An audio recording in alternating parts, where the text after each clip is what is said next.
புலி பதுங்கிறது பாயறதுக்காக சொல்லுவாங்க. நம்ம கிட்டத்தட்ட 60 ஆண்டுகள் நம்ம பதுங்கி இருந்திருக்கோம். இப்ப காங்கிரஸ் பாயக்கூடிய நேரம் வந்துருச்சு. இனி நீட்டுனால இன்னொரு உயிர் போகக்கூடாது. லஞ்சம் தவிர் நெஞ்சம் நிமிர் என்ற ஒரு தலைப்பை கொடுத்திருக்கிறாங்க. அந்த தலைப்புக்கு உரிய ஆள் காங்கிரஸ்காரன் மட்டும்தான். அதனால நீங்க யாரும் இதுக்கு உரிமை கொண்டாட முடியாது. பெருந்தலைவர் காமராஜரும் உரிமை கொண்டு முடியாது. இந்த ஸ்லோகனையும் உரிமை கொண்டு முடியாது. நீட் தேர்வு பல ஆண்டுகளாக நம்ம எல்லாம் போராடிக்கிட்டே இருக்கிறோம், சொல்லிக்கிட்டே இருக்கிறோம். ஆனா முதலா ஒரு அனிதா என்ற ஒரு பொண்ணு இறந்ததுக்கு நம்ம எல்லாருமே கஷ்டப்பட்டு சோகப்பட்டு எல்லாம் பேசணும். ஆனா கிட்டத்தட்ட 36 பேர் இறந்திருக்கிறாங்க. இதுல எல்லாரோட பேர் கூட நமக்கு தெரியாது. ஏன்னா இது ஒரு சாதாரண நிகழ்வு மாதிரி ஆயிப்போச்சு. நம்ம எல்லாருக்கும் நீட் தேர்வு எழுதக்கூடிய பிள்ளைகள் இருக்கிறார்கள், வருவார்கள். அவங்களை இந்த மாதிரி சூழ்நிலையை சந்திப்பார்கள். அவர்களை நம்ம எப்படி பாதுகாக்கிறது? அதாவது சுயநலமாக காசு சம்பாதிக்கிறதுக்காக ஒரு கோச்சிங் சென்டர், கல்வியை எல்லாருக்கும் தரக்கூடாது என்ற எண்ணத்தில் நடந்து கொண்டிருக்கும் இந்த மத்திய ஆட்சியை கவுத்தக்கூடிய சக்தி காங்கிரஸ் கட்சியால் மட்டுமே தான் இருக்குது. அதுக்கு நம்ம எல்லாமே ஒன்று இருந்து 2029 ராகுல் காந்தி அவர்களை பிரதமராக ஆக்க வேண்டும். அதுதான் நம்மளுடைய நோக்கமா இருக்க முடியும். இது எதிர்கட்சி தலைவராக இருந்து அவர் மட்டும் குரல் கொடுத்துட்டே இருக்கிறார். அது துணையா நாங்களும் பார்லிமெண்ட்ல இருந்தாலும் அவருடைய ஒரு குரல் மட்டும் இல்லாமல் அவரோட குரலா நம்ம எல்லாரோட குரலும் ஒழிச்சா மட்டும்தான் நம்ம ஒரு மிகப்பெரிய மாற்றத்தை கொண்டு வர முடியும். இன்னைக்கு வந்தோம், இந்த மீட்டிங்கை முடிச்சோம் போனோம்னு இல்லாம ஒவ்வொரு ஊர்களிலும் ஒவ்வொரு வீடுகளிலும் இந்த நீட் பாதிப்பை பத்தி நம்ம சொல்லணும். கிட்டத்தட்ட பட்ஜெட்ல ரொம்ப ரொம்ப ரொம்ப ரொம்ப கம்மியான அமௌண்ட் தான் கல்வித்துறைக்கே கொடுக்கறாங்க. நாளுக்கு நாள் உங்களுடைய அரசு பள்ளிகள் மூடிக்கொண்டே வருகிறாங்க. ஏன்? இவங்களே ஒரு நரேட்டிவ் செட் பண்றாங்க. அதாவது அரசு கல்வியில படிச்சா சரியான எஜுகேஷன் இருக்காது, பிரைவேட்டு போங்க அப்படின்னு சொல்லி ஒரு நரேட்டிவை கொண்டு நம்மளை எல்லாம் திசை திருப்பி நம்மளை எல்லாரும் கடனாளி ஆக்கி எல்லா பெற்றோர்களும் பிள்ளைகள் நல்லா படிக்கணும் என்ற எண்ணம் இருக்குதான் செய்யும்.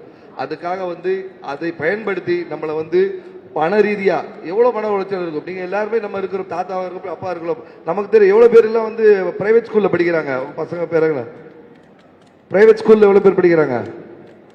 கிட்டத்தட்ட எல்லாரும் தான் இருக்கும். அரசு பள்ளியில சிந்திக்கணும். ஏன்னா பெருந்தலைவர் காமராஜர் அவர்கள் எல்லாருக்கும் கல்வி கிடைக்க வேண்டும் சொல்லி பள்ளியை திறந்தாரு. கல்வி கனவை மூடணும்னு மோடி நினைக்கிறாரு. சோ மீண்டும் காமராஜர் ஆட்சியை கொண்டு மீண்டும் கல்வியை நம்ம எல்லாருக்கும் தகுதி அறியாம, அதாவது என்னன்னா தகுதி இல்லாம எல்லாருக்கும் கிடைக்கணும். மேல இருக்கிறவங்க தான் படிக்கணும், கீழே இருக்கும் படிக்கூடாது, அப்படிலாம் இருக்கணும். எல்லாருக்கும் கிடைக்கணும். அதுக்கு நம்ம நீட்டை ஒழிக்கணும். ஏன்னா இன்னைக்கு காலையில கோயம்புத்தூர் வரும்போது 2 வீடுகளை போய் பார்த்தோம். கீர்த்தனா மற்றும் கோபிகா அவங்க வீட்டுக்கு போனோம். உண்மையிலே ரொம்ப சோகமா இருந்தது. அதாவது ஒரு பொண்ணு 12ஆம் கிளாஸ் படிச்சு, முன்னாடி 12ஆம் கிளாஸ் படிச்சுட்டு நல்ல மார்க் எடுத்தா அழகா டாக்டர் அப்ளை பண்ண இன்ஜினியர் ஆகலாம், இந்த கனவோட இருக்கலாம். இப்ப அப்படி கிடையாது. நீட்டுன்னு ஒரு இதை கொண்டு நம்மள எல்லாம் விடிய படிக்க வச்சு 2 வருஷமா எழுந்திருக்கு அந்த பொண்ணு. பாவம் முதல் ஆண்டு எழுதிருக்கு, திருப்பி 2வது ஆண்டு 3வது ஆண்டு ப்ரிப்பேர் பண்ணும்போது எக்ஸாம் எழுதி ரத்து செஞ்ச உடனே மன உளைச்சல்ல உயிர்த்திருக்கு. இதெல்லாம் நம்ம சிந்திக்கணும். ஏன்னா அவங்க பாட்டுல யதார்த்தமா எவ்வளோ ஒருத்த பேப்பர் லீக் பண்ணி எக்ஸாம் மத்தவன் பாஸ் படிக்காதவன் பாஸ் பண்றதுக்கு ஹெல்ப் பண்ணு. ஆனா படிச்சு குடும்ப சூழ்நிலையை அறிந்து இப்ப கோபிகா வீட்டு பார்த்து ரொம்ப வறுமையில உள்ளவங்க, ஆனாலும் பிள்ளை படிக்க வேணும், டாக்டர் ஆக வேணும் கனவுல இருந்தவங்க, அந்த பொண்ணு 3 அட்டம் பண்ணி இந்த நீட் தேர்வு ரத்து ஆனதுல உயிரிழந்தது உண்மையிலே உருக்கமானது. இது நீங்க ஏதோ நடந்து நினைக்காதீங்க. இன்னைக்கு ஏதோ ஒரு ஊர்ல நடந்தது, நாளைக்கு நம்ம தெருவில் நடக்கும், நம்ம பக்கத்துல நடக்கும். இதை நம்ம தவிர்க்கணும். அதுக்கு நம்ம விழிப்புணர்வு நம்ம எல்லாம் கொண்டு வரணும்னு தான் நான் இப்ப உங்க எல்லாரிடம் கேட்டுக்கொள்கிறேன். இதை இந்த முயற்சியை எடுத்திருக்கும் அண்ணன் மாணிக் தோகர் அவர்களுக்கு மிக நன்றியை சொல்லிக்கிறோம். அது மட்டும் இல்ல, அவங்க இன்னொரு வார்த்தை ஒன்று சொன்னாங்க, எல்லாரும் மனதில் வச்சுக்கணும், இனி நீட்டுனால 300 உயிர் போகக்கூடாது. எல்லாம் சொல்லுங்க சொல்லுங்க. யாரும் சொல்ல மாட்டீங்கல்ல, பசிக்க ஆரம்பிச்சுச்சா? இனி நீட்டுனால இன்னொரு உயிர் போகக்கூடாது. இதுதான் நம்மளுடைய இதா இருக்கும். அதாவது புலி பதுங்கிறது பாயறதுக்காக சொல்லுவாங்க. நம்ம கிட்டத்தட்ட ஒரு 60 ஆண்டுகள் நம்ம பாஞ்சுதான் இருந்திருக்கோம், பதுங்கி இருந்திருக்கோம். இப்ப காங்கிரஸ் பாயக்கூடிய நேரம் வந்துருச்சு. அதனால எல்லாரும் ஒட்டுமொத்த இருந்தாதான் மிகப்பெரிய ஒரு இலக்கை அடைய முடியும். ஆகையால் எல்லாரும் மீண்டும் காங்கிரஸ்காரனாக நெஞ்ச நிமிர்த்தி நடக்கக்கூடிய நேரம் வந்துருச்சு. அதுதான் இப்போ பெருந்தலைவர் காமராஜர் பிறந்த நாளை முன்னிட்டு லஞ்சம் தவிர் நெஞ்சம் நிமிர் என்ற ஒரு தலைப்பை கொடுத்திருக்கிறாங்க.